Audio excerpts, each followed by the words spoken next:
एक एक वैष्णव नवनीत प्रिया जी गोपाल जी की सेवा करता था, लेकिन उसके घर में इतनी दैन्यता थी कि एक बार का भोजन ही 3 बार में पाया जाता था, दोबारा बनाने की सामग्री नहीं इकट्ठी हो पाती थी। अब उसका कोई एक मित्र आया, वो पैसे वाला, उसने आकर के उससे कहा और भाई सब ठीक? बोले हाँ सब ठीक। बोले तुम्हारा दिन सुधर गए कि नहीं? बोले अब वैसे ही है भैया, क्या करें, एक समय अब रोटी बनती है, उसी से शाम तक का गुजारा होता है। बोले अच्छा तुम पूजा वूजा करते हो क्या? बोले हाँ। बोले किसकी करते हो? बोले गोपाल जी, नवनीत प्रिया जी, लड्डू गोपाल, इनकी पूजा करता हूं। हंसने लगा मित्र, इनकी सेवा करते हो?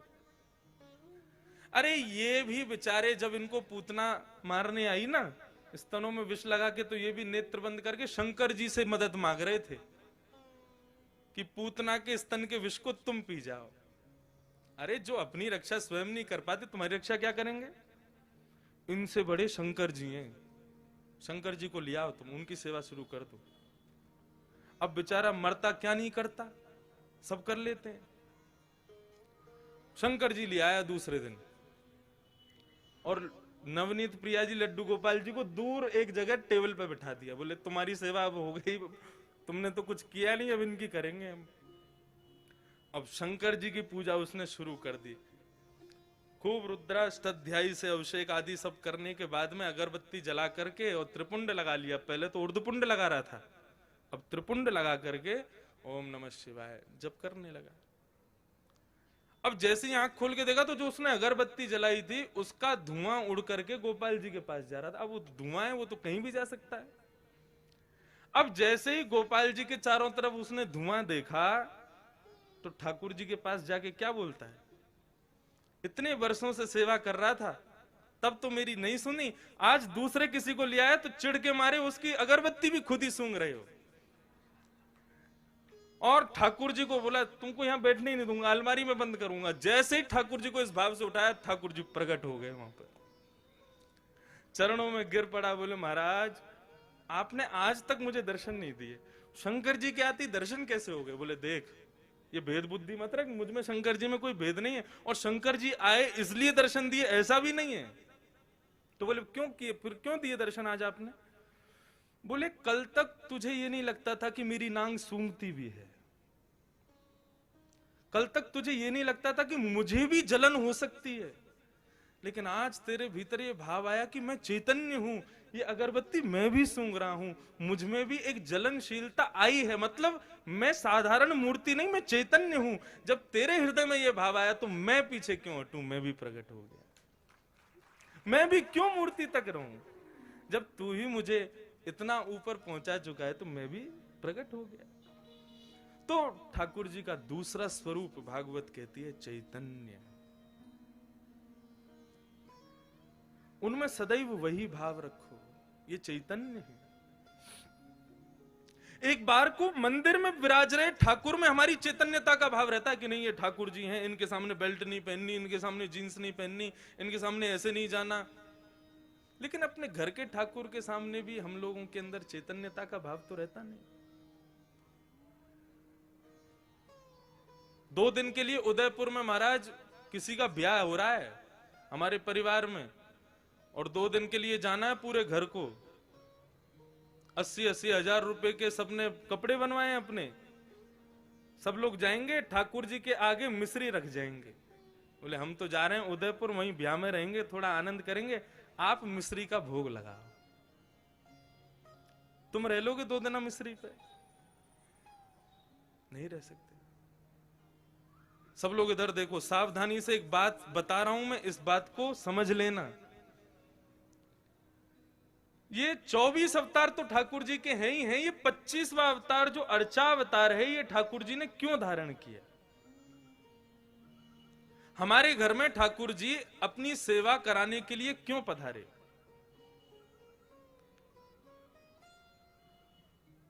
इसके पीछे एक बहुत सुंदर भाव है, सावधानी से सुनिएगा।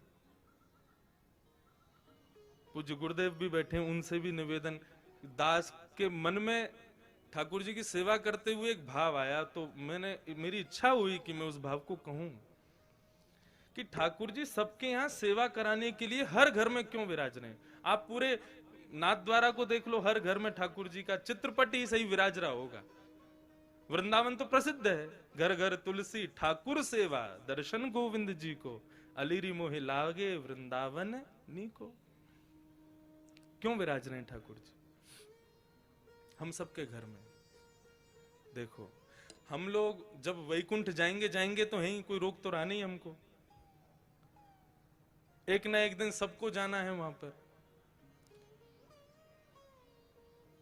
तो यदा कदा हमारे द्वारा किए गए कृत्य के कारण यदि हमें कभी वैकुंठ के अलावा भी लोगों का दर्शन करना पड़ गया, मानो जैसे नरक का दर्शन हो गया या स्वर्ग का दर्शन करना पड़ गया, और उस पश्चात वहां पर बताया गया तुमने ये अपराध किया था इसलिए तुमको ये करना पड़ा, तो हम ठाकुर जी से शिकायत करने लग जाएंगे, प्रभु आपकी इतनी अर्चना करते हैं, इतनी सेवा करते हैं, इतनी पूजा करते हैं, इतना आपका नाम गुणगान करते हैं, उसके बाद भी हमारे जीवन में दुख, उसके बाद भी हमारे जीवन में कष्ट, उसके बाद भी हमारे जीवन में कभी सुख की अनुभूति नहीं, और उसके बाद भी जब हम संसार छोड़ के आए तो नरक का दर्शन। शिकायतें दुनिया भर की हम ठाकुर जी से करने लग जाएंगे। आपने ये नहीं किया, ये नहीं किया, ये नहीं किया, हम ठाकुर जी से शिकायतें करेंगे। भगवान बोले ये मुझसे शिकायत करे उससे पहले इसके यहां अर्चावतार रूप धारण करके बैठ जाओ इसके घर में। क्यों? बोले कभी ना कभी ये भी तो अपराध करेगा, सर्दी में कभी मुझे ठंडे जल से नहला देगा, भयंकर सर्दी में कभी मुझे हो सकता है पतला वस्त्र पहना दे, मुझे ठंडी लगे उससे,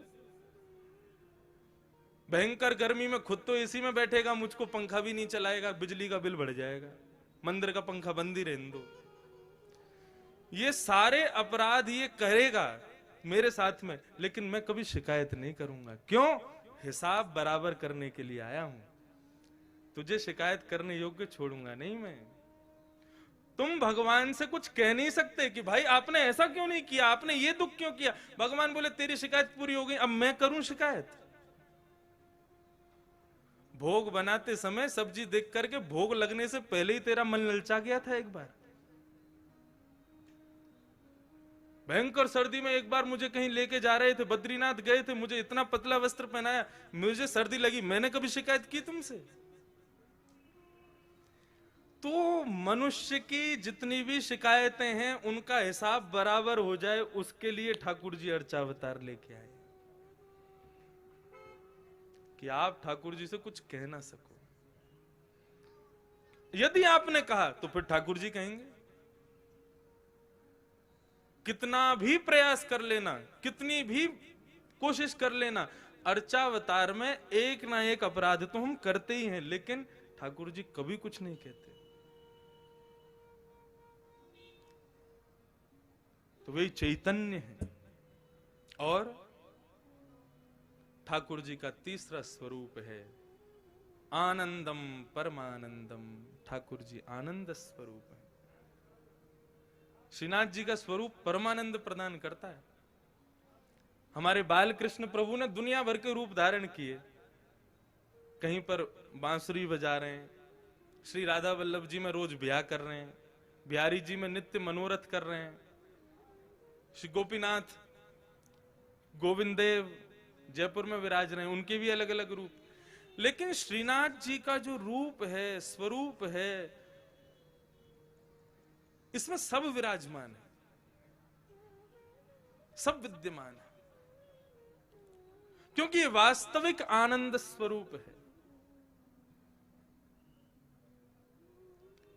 एक भुजा ऊपर है और दूसरी भुजा कमर पर है। किस भाव से? सावधानी से सुनिए कथा बिल्कुल। श्रीनाथ, श्री यानी राधा, श्री यानी श्री किशोरी जी, श्री यानी श्री लाडली जी, और श्री लाडली के संग युक्त होकर के जो नाथ विराजमान है वो है श्रीनाथ। सुन वे तो पहली ताली बजा रहे हो, बात तो पूरी करने दो हमको, जल्दीबाजी मत करो। अब तो पंडाल भी अपना, समय भी अपना, कथा भी अपनी, उत्सव भी अपने, पूरे दिन पूरा दिन है अपने पास, खूब भाव से सुनो कथा। वृंदावन में जो दर्शन नहीं है वो दर्शन श्रीनाथ जी में है। कैसे? आप लोग सब बाहर से पधारे हैं, इसलिए मैं जो अपने गुरुजनों से, जो अपने बुद्धिजीवियों से जो मैंने सुना, तो मैं कह दूं यहां पर। वृंदावन में किशोरी जी ठाकुर जी के बगल में विराज रही हैं, और स्वरूप में नहीं है, केवल नाम के रूप में श्री राधा रानी विराजती हैं वृंदावन में।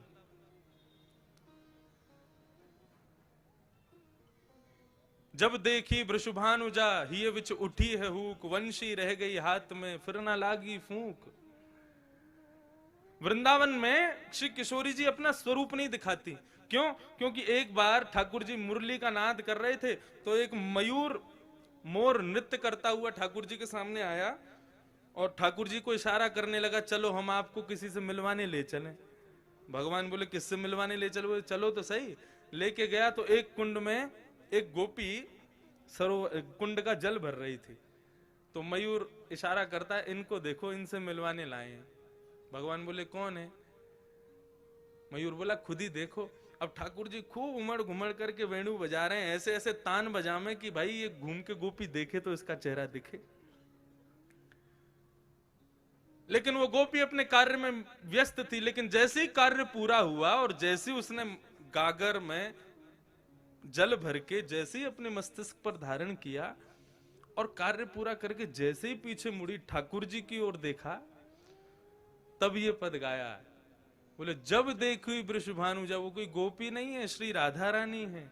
जैसे ही उनका दर्शन किया तो ठाकुर जी बंशी बजाना भूल गए। मतलब उंगलियां तो नर्तन कर रही हैं लेकिन फूंक नहीं निकल रही हृदय से, इतनी सुंदर श्री किशोरी जी।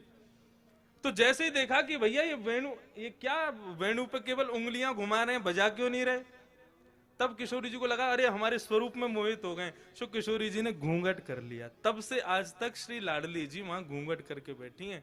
क्यों? बोले यहां पर भक्त दर्शन करने आएंगे ठाकुर जी का, और यदि मैंने घूंघट ऊपर कर लिया तो ये तो मुझे देखते रहेंगे, भक्तन ने तो देखेंगे ना। तो यहां हमारी श्री किशोरी जी घूंघट करके बैठी हैं। लेकिन नाथद्वारा में किशोरी जी कहां है? नाथद्वारा में लाडली जी कहां है? ये जो स्वरूप है ये श्री लाडली जी का है।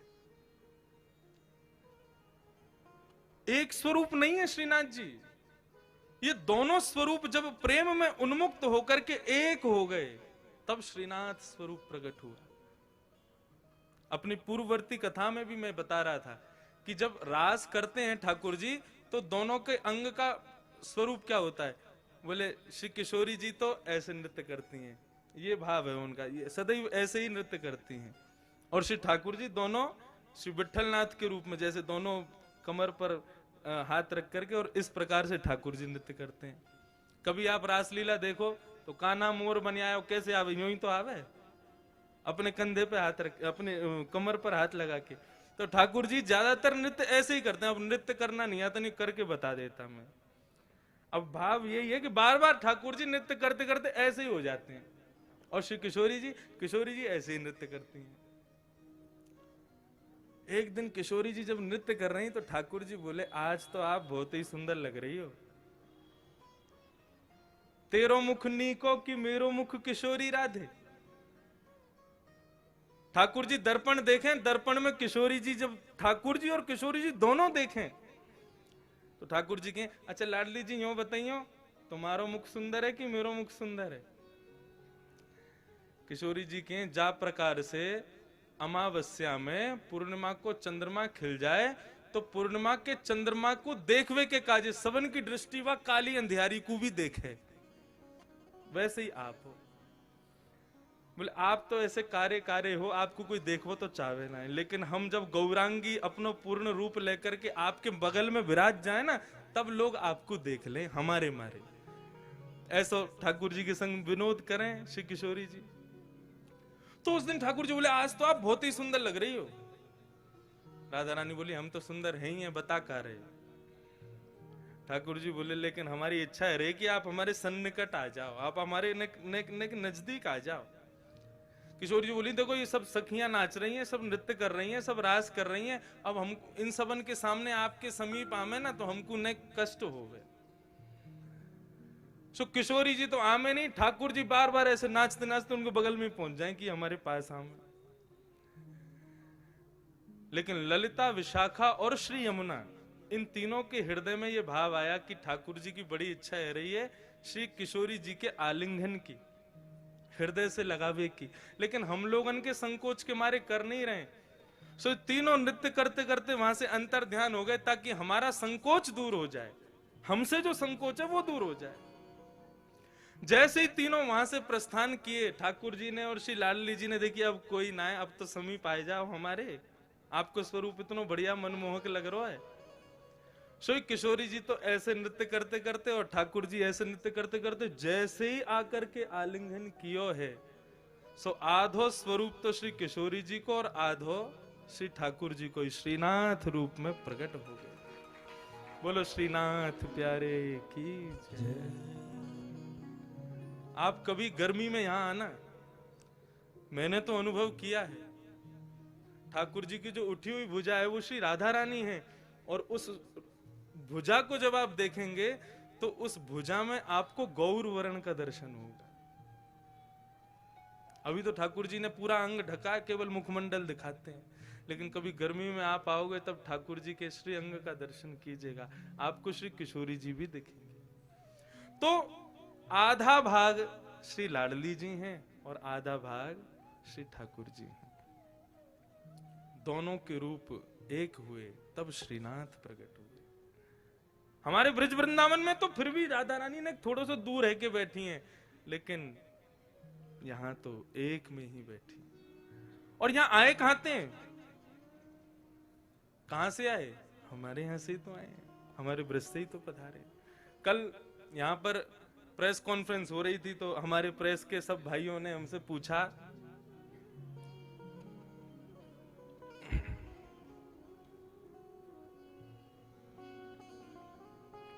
कि महाराज जी आप यहाँ कथा क्यों कर रहे हैं, तो उसके बहुत भाव बताए। एक भाव और आ गया मेरे मन में, अब नाथ द्वारा के जो लोग बैठे हैं वो इस भाव को सुन के कहीं हम पे गुस्सा मत करना, लेकिन हम ब्रजवासी हमारा भाव है, हमारे भाव आया। मैंने कि हम तो देखो ये हमारे आए हैं कि ब्रजवासी हैं, और जब भी ठाकुर जी को देखें तो पता ना क्यों स्वतः ही मन में भाव आ जाए, ठाकुर जी 11 घंटा चल के आना पड़े आपके दर्शन के काजे, तब आकर के यहाँ पे गाड़ी पहुंचे आपके दर्शन हो में। फ्लाइट ते भी आओ तो 6-7 घंटा तो लग ही जाए, ट्रेन ते तो पूरी रात लग जाए।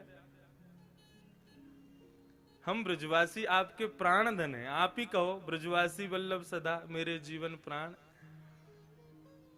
श्री गोवर्धन कभी कभी आपके बगैर सूनो लगे, तो हम ब्रजवासी पे कृपा करो, बहुत दिना विराज ली राजस्थान में, अब जल्दी ब्रजधाम वापस चलो। हमारे हृदय में तो ये भाव आ जाए। तो प्रेस वाले क्या बोले, आप हमारे ठाकुर जी को चुरावे आए हो यहाँ पे? मैंने भैया चुरावे तो ना आए। बोले हमारे ठाकुर जी कहीं ना जाएंगे, अब संभव ही ना है, वो तो यहीं रहेंगे, यहाँ से कहीं नहीं जाएंगे। मैंने कि आप काहे को गुस्सा रहे हो, मतलब ठाकुर जी गए तो आप कौन से यहाँ रहोगे, आप भी आओगे, और मैंने हम सब ब्रजवासी सब आपको स्वागत करेंगे, पधारो भैया हमारे ब्रज में पधारो।